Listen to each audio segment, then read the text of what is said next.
আসসালামু আলাইকুম সবাইকে ওয়েলকাম জানাচ্ছি রেসিপি বাই আমার কিচেনে আরও নতুন একটি রেসিপি দেখার জন্য। আজকে করে দেখাবো ঘরে থাকা কিছু সামান্য উপকরণ দিয়েই সুজির চকলেট কেক।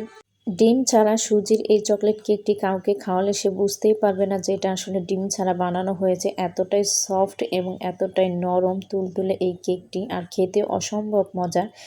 আর এটা বানালে তো বাসার সবাই, ছোট বড় সবাই অনেক বেশি পছন্দ করবে এই কেকটা, আর খেতেও দারুণ মজা। যারা ডিম দিয়ে কেক বানালে খেতে চায় না বা ডিমের গন্ধ আসে বলে, তো তাদেরকে যদি এইভাবে ডিম ছাড়া কেক বানিয়ে দেওয়া যায় তাহলে মনে হয় একটা কেক একবারেই খেয়ে ফেলবে।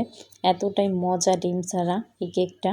তাই আশা করি আজকের রেসিপিটি আপনাদের কাছে ভালো লাগবে। আর রেসিপিটি যদি ভালো লাগে অবশ্যই ভিডিওতে একটা লাইক দিয়ে আমার চ্যানেলটা সাবস্ক্রাইব করার অনুরোধ রইল। আর আমার ভিডিও সবার আগে পেতে পাশে থাকা অল বেল আইকনটি বাজিয়ে দেবেন, যাতে করে আমি নতুন কোনো রেসিপি ছাড়লে সাথে সাথে নোটিফিকেশন চলে যায়। আর ভিডিওটি ভালো লাগলে অবশ্যই ফ্রেন্ড এবং ফ্যামিলির সাথে শেয়ার করতে কিন্তু ভুলবেন না। আর দেখুন কেকটা কতটা সফট। তাহলে কথা না বলে চলুন শুরু করি আজকের কেকের রেসিপি। তো কেক বানানোর জন্য প্রথমেই আমরা একটা ব্লেন্ডার জার নিয়ে তার মধ্যে 1 কাপ পরিমাণে দিয়ে দেব সুজি। তো সুজিটাকে আমি 1 মিনিটের মতো ব্লেন্ডারে ব্লেন্ড করে নিব। তো ব্লেন্ড করা আমার নেওয়া হয়ে গেছে। এখন একটা সাইডে রেখে দিচ্ছি। একটা বাটি নিয়ে নিচ্ছি আমি। এখন বাটির ভিতরে দিয়ে দিব আমি 1/4 কাপ পরিমাণে বাটার মিল্ক। আমি 1/4 কাপ দুধের মধ্যে হাফ চা চামচ লেবুর রস মিশিয়ে আমি বাটার মিল্কটা বানিয়ে নিয়েছি। আর দিয়ে দিলাম 1/4 কাপ রান্নার রেগুলার তেল। এখন এই দুটোকে ভালোভাবে একটু মিশিয়ে নেব। মেশানোর জন্য আমি এখানে একটা হ্যান্ড উইস্ক ব্যবহার করছি। তো মেশানো হয়ে গেলে এখন এর মধ্যে দিয়ে দিব আগে থেকে ব্লেন্ডার করা সুজি। আমি সম্পূর্ণ সুজিটা এখানে ঢেলে দিলাম, একটু নেড়ে চেড়ে মিশিয়ে নিচ্ছি। তো মেশানো হয়ে গেলে এর মধ্যে এখন আমরা চিনি অ্যাড করব। আমি হাফ কাপ পরিমাণে চিনি এখানে দিয়ে দিলাম। এখন দিয়ে দিব হাফ কাপ পরিমাণে লিকুইড দুধ। তো দুধ আর চিনিটা দেওয়া হয়ে গেলে এখন ভালোভাবে সব কিছু একসঙ্গে মিশিয়ে নিতে হবে। মেশানো হয়ে গেলে একটা ঢাকনা দিয়ে ঢেকে রেখে দেব 10 মিনিটের জন্য। তো ফিরে এলাম 10 মিনিট পরে। এখন এর মধ্যে আমরা শুকনো উপকরণগুলো অ্যাড করব। দিয়ে দিচ্ছি 1/4 কাপ পরিমাণে ময়দা, আপনারা চাইলে আটাও ব্যবহার করতে পারবেন। দিয়ে দিচ্ছি 1 চা চামচ বেকিং পাউডার, আর দিয়ে দিব হাফ চা চামচ বেকিং সোডা, আর দিয়ে দিব এখানে 2 টেবিল চামচ কোকো পাউডার। তো কোকো পাউডারটা দেওয়া হয়ে গেলে এখন সবগুলো উপকরণ একসঙ্গে ভালোভাবে চেলে নিব। আর অবশ্যই চেষ্টা করবেন শুকনো উপকরণগুলো একবার চেলে নেওয়ার জন্য, তাহলে কিন্তু কেকটা খুবই স্মুথ হয়।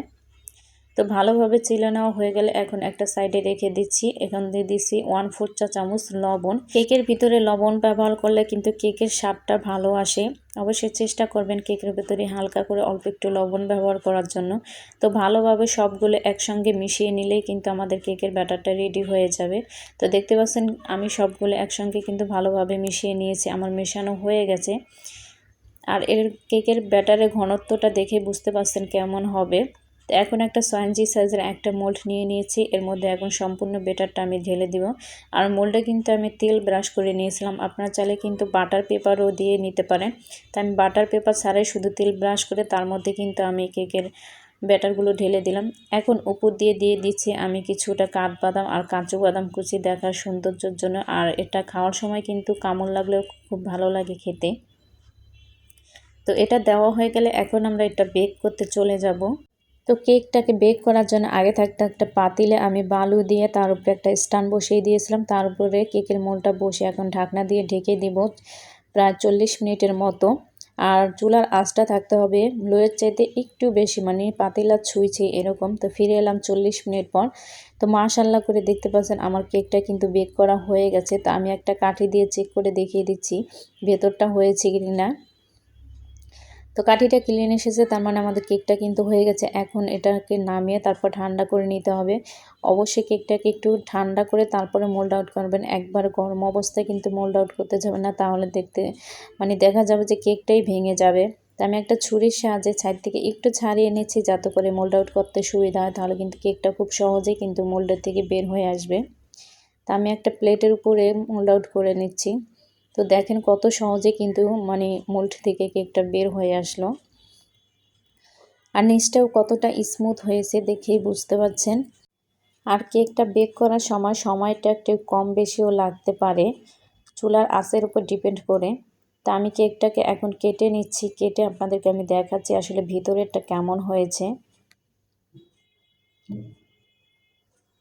দেখুন কেকটা ভিতরে কতটা স্মুথ হয়েছে আর কতটা সফট, আসলে দেখেই বোঝা যাচ্ছে। খেতেও আলহামদুলিল্লাহ অনেক মজা হয়েছিল। আমি তো বলবো বাসায় একবার হলো ট্রাই করবেন এইভাবে সুজির এই চকলেট কেকটি তৈরি করার জন্য। ছোট বড় বাচ্চা সবাই অনেক বেশি পছন্দ করবে তাহলে।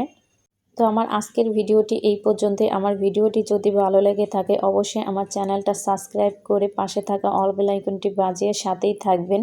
ভিডিওটি ভালো লাগলে ফ্রেন্ড এবং ফ্যামিলির সাথে বেশি বেশি শেয়ার করবেন আর অবশ্যই ভিডিওতে একটা লাইক দিয়ে দেবেন। তো পরবর্তী ভিডিও দেখার আমন্ত্রণ জানিয়ে এখানেই বিদায় নিচ্ছি। সবাই অনেক বেশি ভালো থাকবেন। আল্লাহ হাফেজ।